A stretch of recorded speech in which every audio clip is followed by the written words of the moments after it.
buenas noches, amigos. Bienvenidos a la emisión estelar del Comercio TV. Aquí lo más destacado del día. La Cancillería ecuatoriana informó que al momento no hay compatriotas en el edificio que se derrumbó en Miami la madrugada de este jueves. Ahora, en el ámbito nacional, la Comisión de Salud de la Asamblea recibió a la ministra de Salud, Jimena Garzón, quien dio a conocer un informe detallado del plan de vacunación 900. Anunció que se entregará un carné donde constará la aplicación de las dosis. De primera fuente fueron respondidas las preguntas por parte de la ministra de Salud, Jimena Garzón, ante la sesión 004 de la Comisión de Salud de la Asamblea Nacional. Los ejes varios y de gran importancia para el país, entre ellos cómo se logrará cumplir con el plan 900. Vamos a tener aproximadamente casi 3.000 brigadas vacunando. Cada una de las brigadas va a vacunar a 200 personas. Entonces, lo que ustedes han visto es simplemente la evolución de un programa bien planificado, estructurado y por etapas. Frente al ausentismo de la población y la resistencia de algunos habitantes a aplicarse la vacuna, puntualizó que en las próximas semanas se dará a conocer un plan de comunicación según cada población y diversidad. Hay adultos mayores que no quieren vacunarse por toda esta mala información que corren riesgos. Estamos trabajando duramente, igual en un plan de comunicación exhaustivo, considerando muchos aspectos. Estamos trabajando con promoción de la salud del ministerio, con interculturalidad del ministerio, con los líderes comunitarios. A su vez, aclaró que se está analizando el nombramiento a trabajadores de la salud que enfrentaron los momentos más duros de la pandemia. Con respecto a la escasez de vacunas o medicamentos para pacientes con otras patologías, se insistió en restablecer un programa que asegure condiciones dignas para esta población. Vamos a relanzar nuestro programa de vacunación del cuadro regular de vacunas. En cuanto a los medicamentos, estamos trabajando en eso para abastecer las unidades de salud del país, no solamente los hospitales grandes, sino también las unidades pequeñas a nivel de país. Este nuevo gobierno entregará un carnet físico de vacunación que contemple las dosis colocadas y para las personas que han sido inmunizadas anteriormente pueden adquirir este documento en la página oficial lugardevacunacion.cne.gov.es, opción registrarse. Informó Caterina Aguirre. El Ministerio de Salud asegura que la segunda dosis de la vacuna de AstraZeneca deberá ser colocada 84 días después de la primera dosis. Expertos señalan que esto incrementa la respuesta en la producción de anticuerpos. Hace algunos días nada más, el Ministerio de Salud Pública informaba que la aplicación de la segunda dosis de la vacuna de AstraZeneca estaba programada a los 56 días de la primera dosis aplicada. Pero este intervalo ahora cambia. Ya no serán 56, sino 12 semanas, es decir, 84 días. Esta medida, señala el comunicado del ente sanitario, responde a la recomendación de la Comisión Asesora de Prácticas de Inmunizaciones de Ecuador, a propósito de que ensayos clínicos realizados al biológico demostraron recientemente que a mayor intervalo aumenta la eficacia para prevenir la COVID-19. En esto concuerda Marcelo Aguilar, médico epidemiólogo y docente universitario. La recomendación con este tipo de vacunas de AstraZeneca es que los mejores resultados se obtienen cuando distan más de 84 días con la segunda dosis. Es por la característica de la vacuna. Eso no debe crear desconfianza. Se produce una protección parcial durante esos días y después de la segunda dosis se produce la protección completa. Pfizer, por ejemplo, tiene un intervalo de 21 días, Sinovac de 28 y AstraZeneca es la única que tiene mayor tiempo de intervalo. Una variación de unos pocos días en la segunda dosis no va a causar un cambio radical en la respuesta inmune. Aumentan los anticuerpos y aumentan también las células, los linfocitos que están sensibilizados.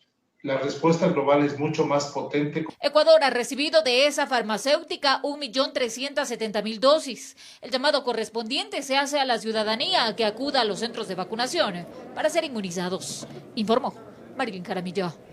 En los últimos días se registró en promedio un 20% de ausentismo en los puntos de vacunación de la capital. Pese a ello, las autoridades del Ministerio de Salud contabilizan una inmunización diaria de más de 6.000 personas.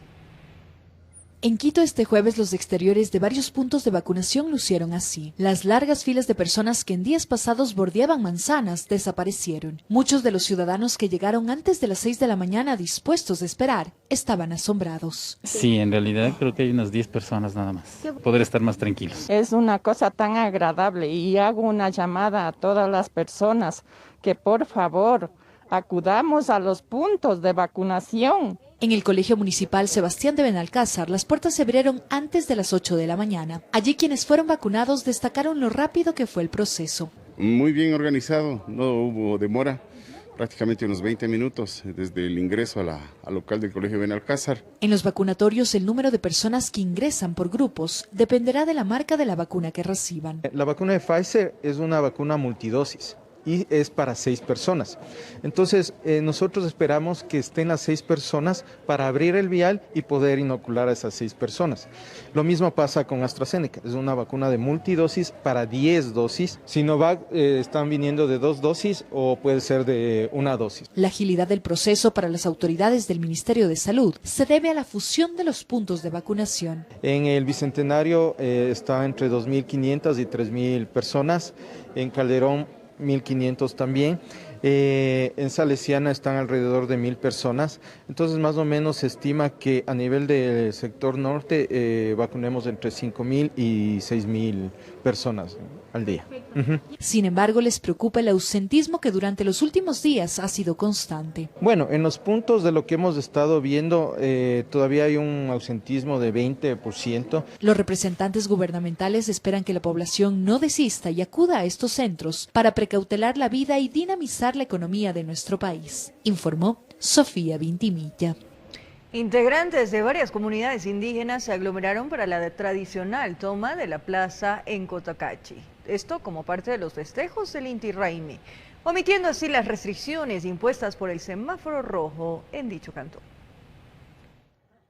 Haciendo caso omiso de las restricciones que rigen en el primer día de semáforo epidemiológico rojo en Cotacachi, cientos de indígenas de comunidades andinas bajaron danzando y cantando este jueves para tomarse la plaza. Acto tradicional durante los festejos del Inti Raymi. El 50% de comunidades con algún tinte político, con irresponsabilidad, habían decidido bajar a la ciudad, a la toma de la plaza.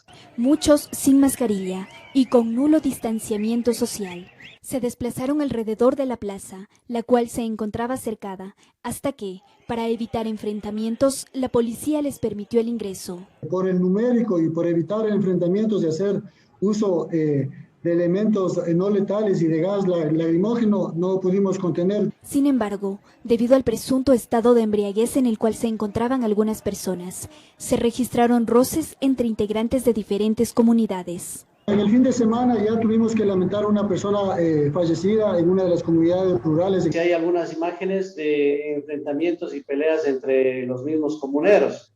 Ese es el riesgo que siempre ha habido, ¿no? Que con el alcohol salen a flote ciertas rivalidades. Para evitar desmanes y posibles enfrentamientos, el dispositivo de seguridad continuará desplegado los días 25, 29 y 30 de junio que restan de semáforo en rojo. Tenemos en fuerzas propias 380 policías y en fuerzas que nosotros hemos podido retener a través de los diferentes servicios, estamos completando un numérico de 750 policías para este tipo de festividades. El alcalde reitera la invitación a que, debido a la pandemia y para evitar el riesgo de contagio, las comunidades realicen este festejo tradicional cultural en sus localidades. Hay razón de festejar los solsticios, los equinoccios. Nosotros respaldábamos la decisión de las comunidades de quedarse en sus territorios, que evitemos los espectáculos públicos masivos y que obviamente cuidemos la salud y la vida. Informó Paola Castillo. Según el Colegio de Médicos de Pichincha, Ecuador se encuentra en fase 3 de la pandemia, lo que quiere decir que el sistema sanitario registra un leve descenso en atenciones por COVID. Por otro lado, hay un incremento de inconductas ciudadanas. Ecuador sumó este jueves 376 nuevos casos de COVID-19. El total de contagios nacional ascendió a 449.483. Si bien los datos van en aumento, hay un respiro en el sistema hospitalario, por lo que el país estaría en fase 3 de la pandemia, según el Colegio de Médicos de Pichincha. En fase 3 es que la respuesta del sistema sanitario no es la adecuada, no es al 100% buena, pero tiene una respuesta moderada a mínima. El riesgo de que el sistema sanitario colapse todavía está presente. La ocupación de hospitalización y la lista de espera para una cama en cuidados intensivos ha disminuido en las últimas semanas, asegura el gremio de médicos. Sin embargo, aún hay casas de salud que están trabajando al tope, por ello el llamado a no relajarse. No quiere decir que la situación está completamente estable. Cualquiera de nuestros familiares, si tiene una etapa grave del COVID, podría estar en esta lista de espera y obviamente su vida correría mucho riesgo. En cuanto a la mortalidad por la enfermedad, son 21.377 muertes. En abril el país registró 118% de muertes en exceso respecto a cifras del año pasado, y de acuerdo a las proyecciones del registro civil se esperaba en mayo tener un mayor número de defunciones. La proyección para mayo era tener más de 15.000 fallecidos, es decir, más de 15.000 registros de defunciones. Terminamos con 13.111. Si bien las cifras son alentadoras, hay un relajamiento en una parte de la ciudadanía. Continúan las aglomeraciones, fiestas y otras inconductas. Este fin de semana, 983 fiestas, 7.083 libadores, 4.537 escándalos. Es decir, estamos ya con los números muy similares a los que tuvimos antes de la toma de las últimas medidas. Para el gremio de médicos es momento de esperar con paciencia la cita de vacunación y seguir cuidándose. La pandemia aún no ha terminado. Informó Priscila Cadena. Una joven falleció por dengue hemorrágico en el noroeste de Guayaquil. Ante lo sucedido, autoridades de salud visitaron ese y otros sectores de la ciudad para realizar brigadas de salud y fumigaciones.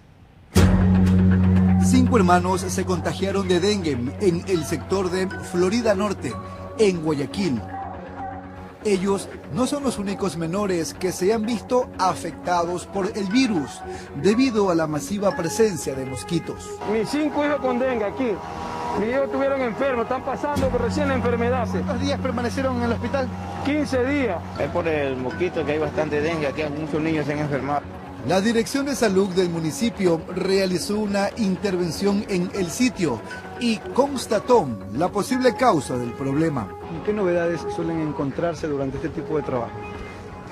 Llantas en sus casas, en sus patios, reservorios, floreros, todo recipiente de larva de mosquitos, realmente es preocupante. En tanto, la muerte de una mujer de 19 años mantiene alarmados a los habitantes de Sociovivienda 2. En el sitio, aseguran, habitan varias personas vulnerables. Para mí fue una sorpresa cuando me dijeron que era de dengue y me preocupé, pues. ¿Cómo es acá cuando empieza a anochecer ya? Uy, no, parecen que fueran saetas metiéndose en la casa, eso parecen avionetas. Sí, parecieran que estuvieran ellos en guerra. 16.000 casos de dengue se registraron en Ecuador en el 2020. En lo que va del presente año, van 12.000. 5.600 casos han sido detectados en la zona 8 del Guayas. ¿El COVID-19 ha tenido que ver con este repunte? Por supuesto. La pandemia, la atención a la pandemia concentró muchos recursos humanos, tecnológicos, recursos económicos. Sin embargo, el dengue no paró, el dengue continuó.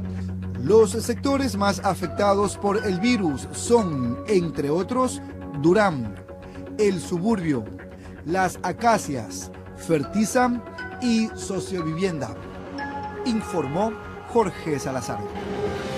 Un hombre fue asesinado al estilo sicariato en Guayaquil. El auto en el que viajaba recibió 24 disparos. Le ampliamos esta información más adelante. Ahora les contamos que en medio de posibles reformas tributarias, como una focalización de los combustibles, el presidente Guillermo Lasso cumplió un mes al frente del Ejecutivo. 8 de cada 10 ecuatorianos apoyan su gestión.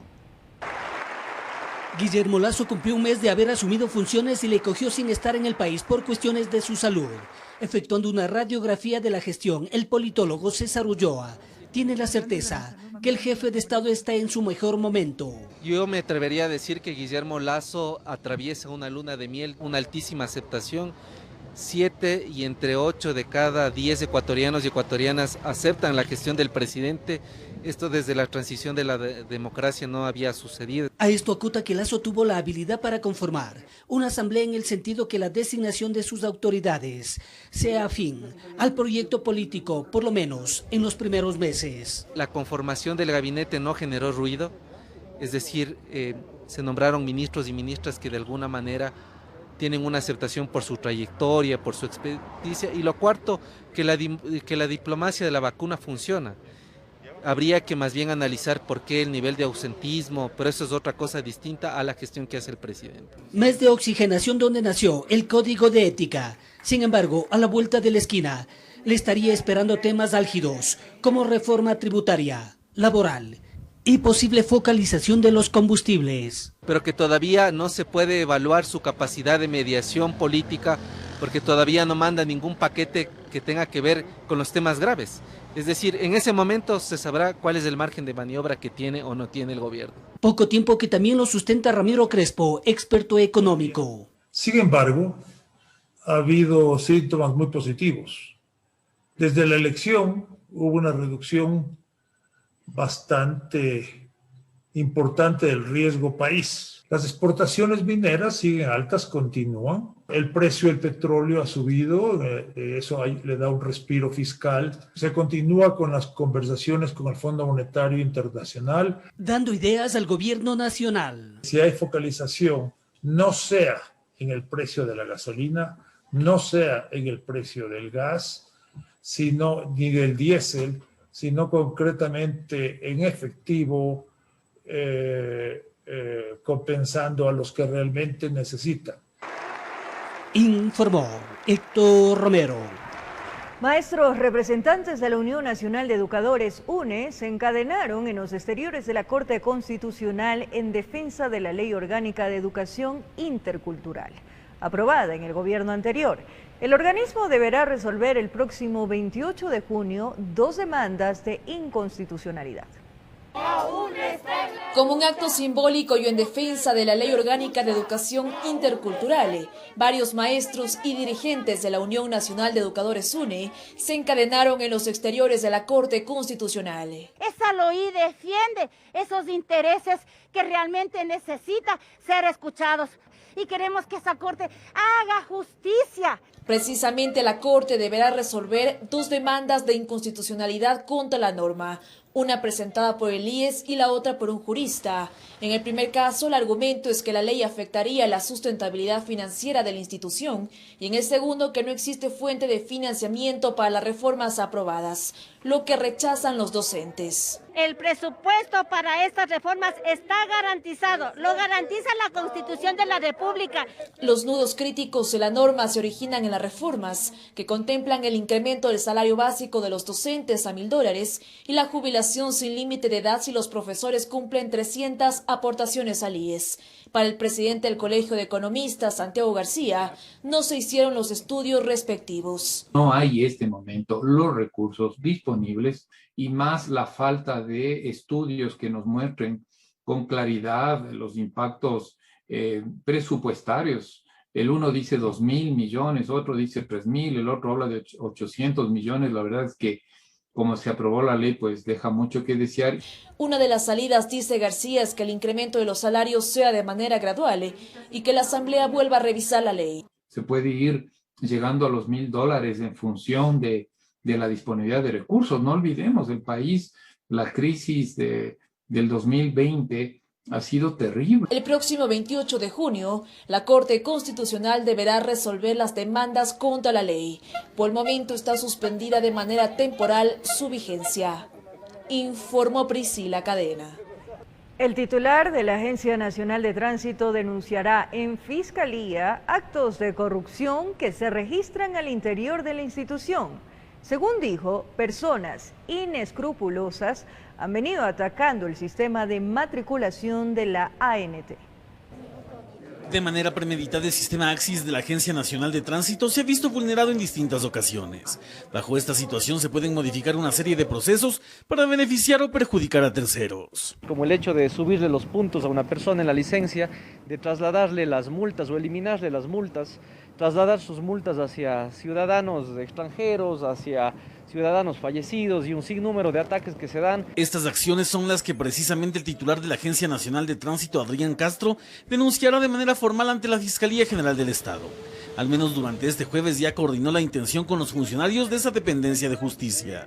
Ya en la denuncia que vamos a presentar irán saliendo los datos, irán saliendo las investigaciones y de ahí ojalá realmente los responsables de estos hechos puedan ser procesados en su momento. El tipo penal en estos hechos deberá determinarlo la Fiscalía General. Según el denunciante, las irregularidades no son recientes, sino que se han mantenido durante años. Hay dos acciones que estamos yendo a tomar. La primera, relacionados con los ataques al sistema, que tienen que sustanciarse a través de una investigación de la Fiscalía, y las otras relacionadas con la entrega de cupos, la entrega de títulos habilitantes, los incrementos de cupos, rutas y frecuencias que se repiten en varios cantones del país. Estas otras acciones a tomarse serán colocadas en manos de la Contraloría General del Estado, organismo que también deberá determinar responsabilidades en estos presuntos hechos de corrupción. No tenemos el dato en concreto, tenemos simplemente el detalle general a grosso modo, pero sin duda que lo que tiene que ver con la Contraloría General del Estado va acompañado de un detalle que parte de las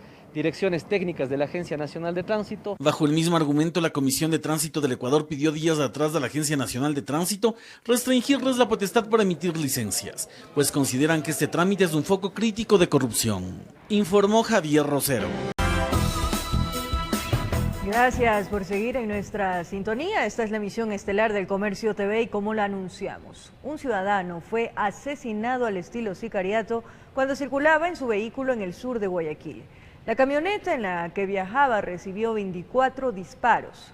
Semanas atrás, la víctima había renunciado a su trabajo en el puerto marítimo.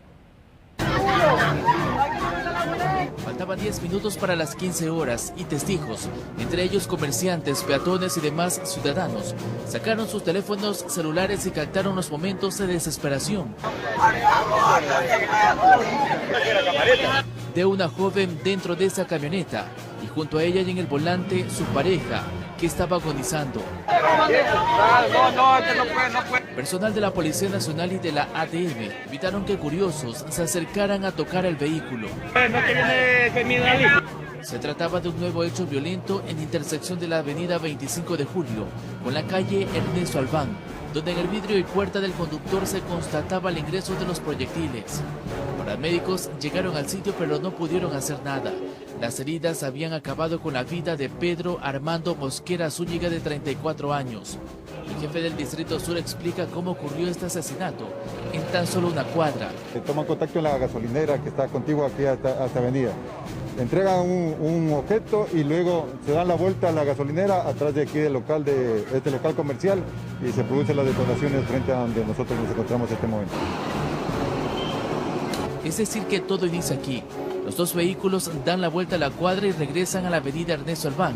Y en pleno semáforo, al llegar a la avenida 25 de Julio, abrieron fuego contra la persona con quien habían hecho contacto minutos antes. ¿Qué le entregaron de lo que se ve? ¿Un bulto pequeño, un bulto grande, una mochila? Un bulto grandecito, tenían dinero, se veía un fajo considerable. La pareja de la víctima salió ilesa y sería quien tendría más detalles de quiénes fueron los sujetos que aparecieron armados por este sector de la urbe porteña.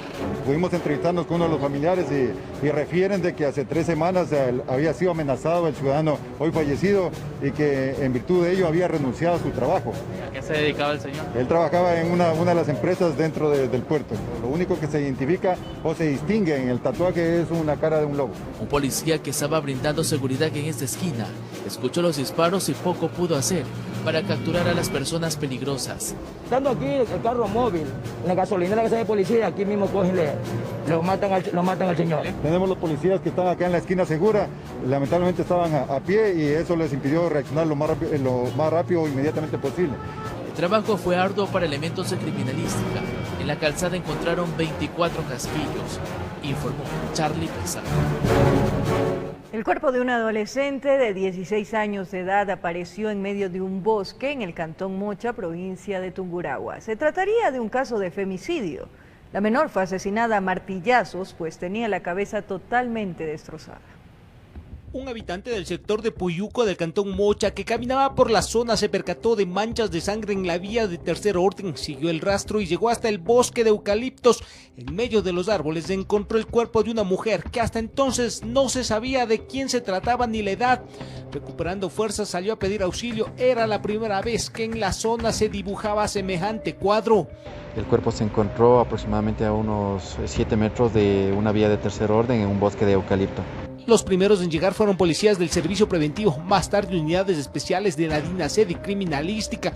El cadáver presentaba signos visibles de violencia, tenía el cráneo y parte de su cara destrozados. Se presume que la chica fue golpeada con un martillo que fue encontrado sobre un tronco a pocos metros de donde estaba el cadáver. De las primeras diligencias investigativas se logró identificar ya a la víctima.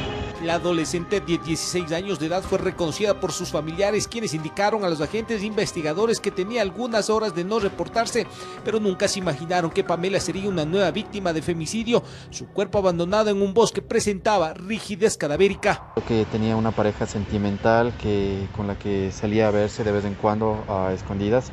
En flagrancia fue capturado el presunto femicida. El sospechoso sería el novio de la occiso. El crimen aparentemente respondería a un tema de celos, es decir, exclusivamente sentimental. Logramos dar con el paradero del novio de la víctima, quien se encontraba laborando en una avícola que se encuentra precisamente en la parte inferior de esta vía. En la escena del crimen, los agentes recogieron un martillo y un escrito. El examen de autopsia reveló que la causa de muerte fue trauma cráneoencefálico por golpe con objeto contundente en la cabeza, informó Iván Casamen. La unidad de ciberdelitos identificaron en Galápagos a un sospechoso de contactar a menores de edad con fines sexuales. El sujeto utilizaba las redes sociales para solicitar fotografías y videos con contenido pornográfico. No sería la primera ni la última vez que perfiles falsos son utilizados para enganchar a menores de edad. Por cerca de 8 meses, la unidad de ciberdelitos de la policía siguió el rastro de un sujeto que supuestamente con datos inexistentes reclutaba a través de Facebook a menores de edad, especialmente mujeres. Que se encontraría al margen de la ley, específicamente cometiendo 2 delitos, que es el tema de pornografía infantil y el contacto con finalidad sexual con menores de 18 años por medios electrónicos. En realidad, el presunto pornógrafo era un hombre de 51 años de edad, de nacionalidad ecuatoriana, residente en la isla San Cristóbal y actual funcionario público del área de salud. Aparentemente, las adolescentes que caían en sus engaños luego eran obligadas a entregar videos y fotografías con contenido pornográfico. A través de intimidaciones, a través de amenazas inclusive, se estaría tratando de tener contacto con niñas. El material pornográfico que obligaba a sus amigas, todas menores, que consiguió en base a mentiras, presuntamente era compartido en su círculo íntimo de amigos. Las investigaciones determinarán si hubo comercialización, es decir, venta. Una de las víctimas sería parte del núcleo familiar del ciudadano hoy detenido. La menor de edad tendría 16 años. Entre las evidencias, una laptop, disco duro externo, 2 terminales móviles y 3 flash memory. El sospechoso posee un proceso judicial activo en el año 2019 por el delito de peculado. En las primeras pericias ya se ha llegado a determinar imágenes y videos que también estarían almacenados en estos dispositivos, lo cual sería un agravante también. No está por demás a tener cuidado con las amistades que consigue y frecuenta a través de redes sociales. Nadie sabe quién está sentado al otro lado de la computadora. No todos tienen buenos sentimientos, muchos son lobos disfrazados de ovejas. En Quito informó Iván Casamen. Un hombre intentó lanzarse de un puente con su hija de 1 año en brazos. Ocurrió en la provincia de Los Ríos. La Policía Nacional logró detener al ciudadano que ahora recibe atención médica. Es el momento en que un hombre intentaba lanzarse del puente sobre el río Umbe en el cantón Quinsaloma en Los Ríos. La caída sería de aproximadamente 10 metros sobre unas rocas, pero él no estaba solo. En sus brazos cargaba a su hija de 1 año, inocente de cuanto ocurría a su alrededor. Personal de bomberos trataban de persuadirlo de su decisión, al igual que la Policía Nacional. Se coordinó para realizar varias distracciones al ciudadano, para acercarnos por las espaldas y poder alarlo y ponerlo a buen recaudo. Librando a padre e hija del peligro, los trasladaron hasta el Hospital Jaime Roldós en Ventanas, donde comprobaron que ambos estaban en buenas condiciones físicas. Para el psicólogo Dani García, el apoyo de la familia es fundamental para superar un episodio depresivo. En casos extremos de que los síntomas presenten un malestar clínicamente significativo, es decir, que la persona ya se vea deterioradas sus áreas de actividad, como es la laboral, la social, la personal, la académica, debe buscar ayuda de un profesional. En este caso, la bebé fue entregada a su madre, mientras el padre recibirá apoyo psicológico por parte del Ministerio de Salud. Desde Los Ríos, informó Odette Camacho.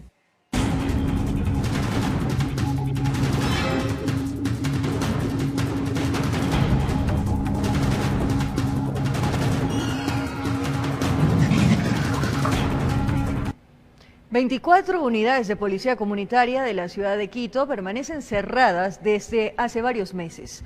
La falta de condiciones para resguardar la seguridad de los servidores policiales y escasez de insumos específicos serían varios de los factores por lo que las UPCs no están operativas para la comunidad.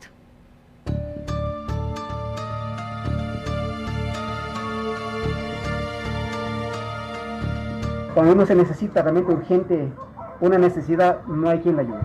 No hay quien la ayude. Ese es el clamor ciudadano, quienes dicen en ocasiones la respuesta no es oportuna para atender una emergencia. Además, aseguran que esta problemática los vuelve presa fácil para la delincuencia y el aumento de las actividades ilícitas. Se demoran en llegar y vienen solo a enterarse qué es lo que pasó, nada más. En el Distrito Metropolitano de Quito existen 566 UPCs o puestos de policía comunitaria, distribuidos de manera técnica a lo largo de la ciudad, pero de estos, 24 no se encuentran funcionales debido a que no prestarían la factibilidad necesaria para los servidores policiales. Muchos de estos inmuebles, de estos UPC, necesitan también algunas adecuaciones, necesitan condiciones básicas de habitabilidad y de seguridad. A esto el comandante del Distrito Metropolitano de Quito, Alain Luna, añade que los análisis técnicos y reformas correspondientes para incrementar el número de unidades policiales comunitarias es una tarea pendiente de las autoridades. Está en estudio ya por parte de la institución y de nuestro Ministerio de Gobierno la reforma o la reingeniería del modelo de gestión.